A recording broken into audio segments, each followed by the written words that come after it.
नमस्कार मित्रों। आज चिंतन में वासना क्षणभंगुर है। मनुष्य जीवन का उद्देश्य नर पशु से मानव एवं महामानव की सीढ़ियों को पार करते हुए अंततः देव मानव की अवस्था को प्राप्त करना है, जिसमें सर्वसाधारण को वासना, आसक्ति, मोह एवं प्रेम की भावनात्मक सोपानों को पार करते हुए आगे बढ़ना होता है। भावात्मक विकास यात्रा के इन क्रमिक सोपानों को भारतीय संस्कृति ने बहुत सुंदर रूप में अपने जीवन दर्शन में समाहित किया है। पुरुषार्थ चतुष्टय से लेकर आश्रम व्यवस्था इसके लिए निर्मित की गई है। परम पूज्य गुरुदेव पंडित श्री राम शर्मा आचार्य जी ने इसे गृहस्थ एक तपोवन के रूप में परिभाषित किया है, जो भावनात्मक रूपांतरण की एक विलक्षण प्रयोगशाला है। व्यवहारिक जीवन में कई इनको एक जैसा मानते हैं, तो कई वासना या मोह आसक्ति को ही प्रेम या प्यार का नाम देकर इसे कलंकित करते रहते हैं। फिल्मों से लेकर आधुनिक मीडिया में इस तरह की घालमेल को देखा जा सकता है, जिसका युवाओं पर बहुत नकारात्मक एवं घातक प्रभाव पड़ता है। इसी के परिणाम स्वरूप कितनी लोमहर्षक घटनाएं आए दिन तथाकथित प्यार के नाम पर होती रहती हैं। अतः वासना, मोह, आसक्ति और प्रेम के मध्यभेद की समझ आवश्यक है, जिससे गृहस्थ में रहते हुए इनके रूपांतरण की प्रक्रिया को घटित होते देखा जा सके। वासना यौन इच्छा से जुड़ी जैविक भावना है, जो शारीरिक आकर्षण एवं ऐन्द्रियक संतुष्टि के इर्द गिर्द केंद्रीय रहती हैं। वासना में भावनाएं तीव्र लेकिन क्षणभंगुर होती हैं। अतः वासना प्रायः शारीरिक आकर्षण से प्रेरित होती है और इसमें कोई दीर्घकालिक संबंध नहीं होता। यह प्यार या मोह की अनुपस्थिति में भी हो सकती है। मनोविद डॉक्टर बेंटन के शब्दों में वासना विशुद्ध रूप से शारीरिक संपर्क की चाहत है। यह काफी हद तक स्वार्थी है और इसमें दूसरे व्यक्ति की भलाई के बारे में बहुत कम सोचा जाता है या परवाह की जाती है। मोह या आसक्ति किसी व्यक्ति या वस्तु से भावनात्मक रूप से जुड़ाव है। यह लगाव और निर्भरता पर आधारित होती है।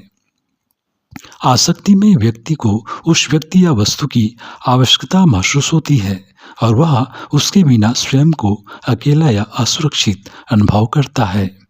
डॉक्टर बेंटन के शब्दों में मोह के साथ आप दूसरे व्यक्ति को आदर्श मानते लगते हैं और दूसरे व्यक्ति के बारे में बहुत उथली समझ में उलझे रहते हैं।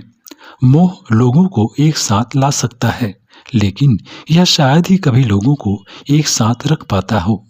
मूलतः मोह वासना और प्रेम के बीच का वह चरण है जिसे अधिकांश लोग रिश्तों के रूप में अनुभव करते हैं।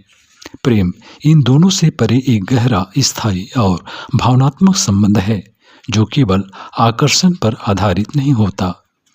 इसमें देखभाल, सम्मान, प्रतिबद्धता और विश्वास शामिल होते हैं। प्रेम में व्यक्ति दूसरे व्यक्ति के लिए खुशी चाहता है और उसकी भलाई के बारे में चिंतित होता है। यह एक स्थायी और विश्वसनीय संबंध है, जो समय के साथ सुदृढ़ होता है। यह दूसरों की भलाई और खुशी के बारे में चिंतित रहने की भावना है। यह बेशर्त प्रेम है, जिसमें किसी भी शर्त या अपेक्षा के बिना दूसरे व्यक्ति को स्वीकार करना शामिल है। इस तरह वासना, मोह, आसक्ति और प्रेम तीनों अलग अलग भावनाएं हैं, जो एक दूसरे से जुड़ी हो सकती हैं, लेकिन वे वस्तुस्थिति से अलग अलग हैं। वासना एक तीव्र ऐन्द्रिक इच्छा है, मोह आसक्ति भावनात्मक जुड़ाव है और प्रेम एक गहरा, स्थायी और भावनात्मक संबंध है, जो देखभाल, सम्मान और प्रतिबद्धता पर आधारित है, जिसमें लगाव, देखभाल और अंतरंगता के पहलू निहित रहते हैं। डॉक्टर बेंटन के अनुसार प्रेम तब होता है जब रिश्ता आपसी देखभाल और समझ से विकसित हो जाता है। इसमें लोग एक दूसरे की भलाई को बढ़ावा देने और रिश्ते को पोषित करने पर ध्यान केंद्रित करते हैं। यह वासना या मोह से एक कम रोमांचक हो सकता है, लेकिन यह स्थायी रहता है। परिवार व्यवस्था में एक सद्गृहस्थ के रूप में व्यक्ति यदि विवेकपूर्वक पूर्ण जीवन यापन करता है, तो वह काम, मोह, आसक्ति के क्रमिक भाव रूपांतरण के साथ प्रेम की अवस्था को प्राप्त होता है। भारतीय संस्कृति में धर्मयुक्त अर्थ के साथ काम को मोक्ष का कारक माना गया है। इसी आधार पर वासना क्रमिक रूप में मोह आसक्ति के बंधन को पार करते हुए प्रेम की श्रेणी में रूपांतरित होती है। मित्रों, यह भारतीय संस्कृति में प्रतिपादित आश्रम व्यवस्था में गृहस्थ की उर्वर प्रयोगशाला में घटित होता है, जिसे पूज्यवर ने गृहस्थ तपोवन की संज्ञा दी है। इसमें संयम, सेवा और साधना की त्रिवेणी में स्नान करते हुए एक सद्गृहस्थ वासना मोह आसक्ति के अनुभव को क्रमिक रूप से पार करते हुए प्रेम भाव स्थिर होता है और मानव जीवन के उद्देश्य को परिपूर्ण करता है।